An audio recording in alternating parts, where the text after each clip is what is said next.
what's up, Fish Clown NASCAR people? Have I got a treat for you? This diecast that I'm holding in my hand is Richard Petty's 200th career win, his last win. And let me show you how significant this diecast really is. Give me one moment. 1, 2, 3. Okay, folks. Got Ronald Reagan in the building. Out on the course. It is Richard Petty in car 43, Cale Yarborough in car 28. Now as they try to position themselves for the last lap first to the finish. When they cross the yellow line on the front straight here, there will be 3 laps remaining in the race. They're now on lap 150, and a car is spun out. Doug Heveron's car is spun out in turn 1. So now the yellow caution flag may be coming out. Indeed, as I look just below us, the yellow caution flag is going to come out. This will, in all intents and purposes, perhaps be the last lap of the race. The rule requires them to solidify under the caution at the beginning of the next lap.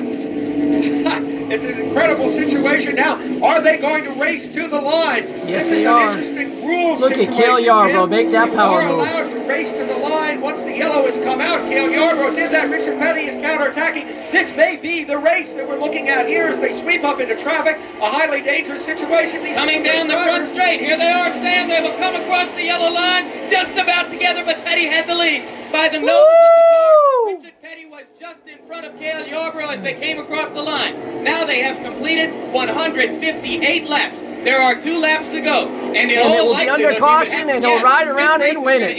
What is going through Cale's mind with his sacrifice? Cale thought he was on the last lap, folks, and he pitted and he lost all his positions. If he would have, he thought the race was over. The racetrack piling up an enormous Look at advantage this. now.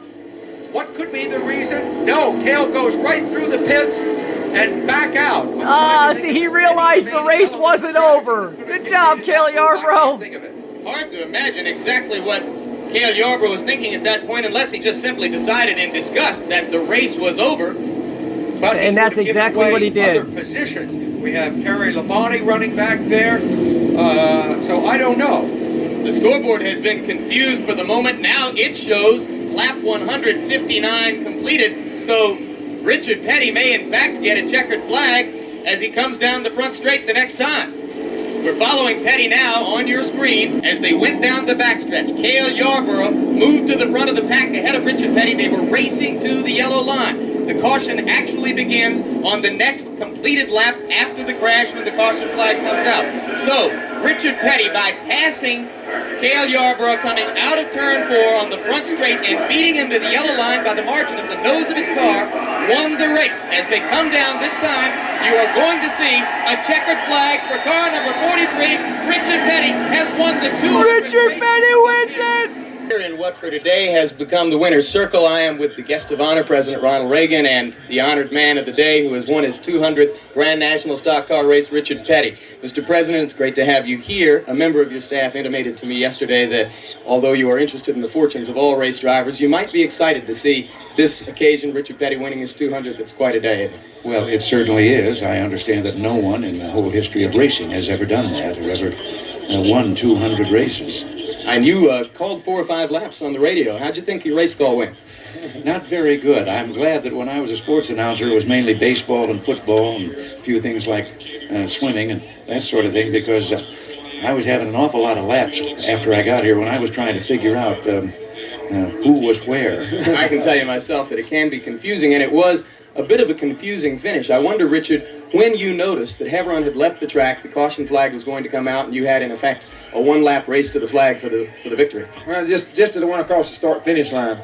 You know, you're going in one direction, then when you turn at the start-finish line, you look down into the first and second corner just as far as you can see. And I seen the car sitting on the infield, and when I did, then I just put it to the floor and just waited for Cale to make his move. And when he did, then he just went in the corner a little bit too hard up there, and his car didn't stick, and I was able to cut back the side of him, and then we kind of touched a couple times, and I beat him to the line. You weren't worried when he went past you?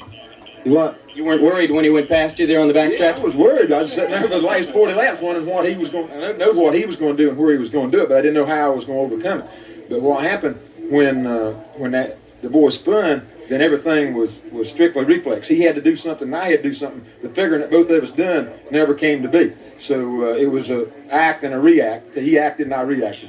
You've been around this sport so long that you may not get terribly excited at the prospect of winning a race, but was there a little extra thrill in winning, knowing that the #1 fan was here today? Well, definitely. 200 is very, very important, but under the circumstances, with all the presidents that's ever been in the United States, this is the first one that's ever showed up at a racetrack. Yeah! So everybody's got to go from that racing standpoint, and I wanted to be the one that was able to welcome him to Grand National Racing.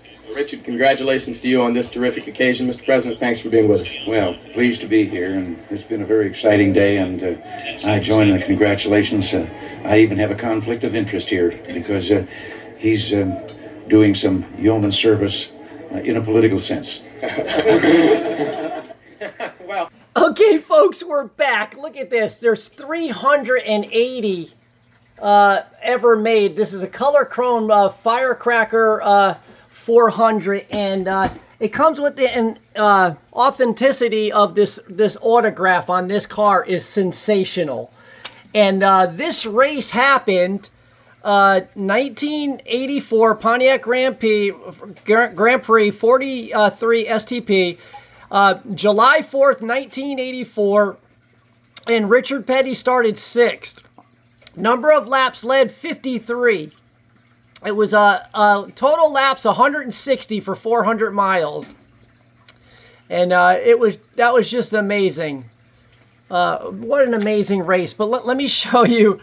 Let me show you this car, man. This is just insane to see this car. Look at this car. Look at the autograph right there. Nobody in NASCAR history signs a more cool, real autograph. Some guys, most of the NASCAR guys just give their initials.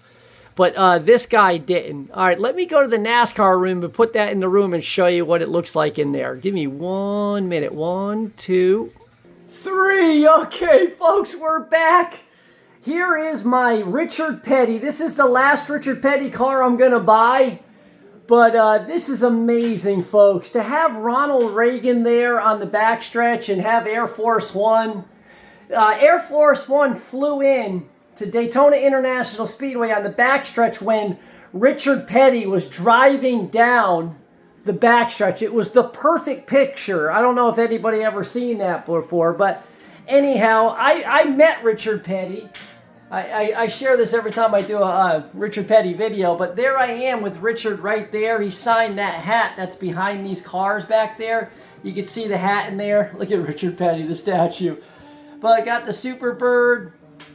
Oh man, got the Plymouth. It's just amazing. He won in Daytona 7 times, and that was his last win that he ever did right there, folks. The 200th win with the color chrome 380 made with that awesome autograph. I paid a lot of money for that car. Probably the most, one of the most I've ever paid for a diecast in this whole room. But anyways, I just wanted to show you my Richard Petty shrine here. This is all I'm going to do, just these 3 cars. He's a 7-time champion. He won 7 times. He won the 500 7 times, if they called it that. And yeah, all right, folks, God bless. If you like this video, please like, subscribe, and share. I'll do a real quick thing right here to show you these cars. But just amazing, man. Just that car is amazing. Color chrome. And I forgot to show you, there's a wheel mark on the other side. That's the race version color chrome. But all right, folks, God bless. Enjoy the video. And this is the reason why we buy the diecast, folks. So we can have that memory. And man, do I got memories. All right, folks. God bless. And like I said, if you like this video, please hit the like button. It helps me do what I do here. But please like, subscribe, and share, and we'll see you in the next one. And by the way, let me give you one more thing before I let you go, is I will be doing the commentary on the Las Vegas race. We're doing the Las Vegas race here, and hopefully we can get William Byron to win. And let me show you one more thing here. Okay, right here. Here we go. Here's Air Force One right here hanging from the ceiling, which is really crazy. This is the bigger Air Force One, this plane, and then I got this one above the Petties. All right, folks, God bless, and we'll see you this weekend. See ya!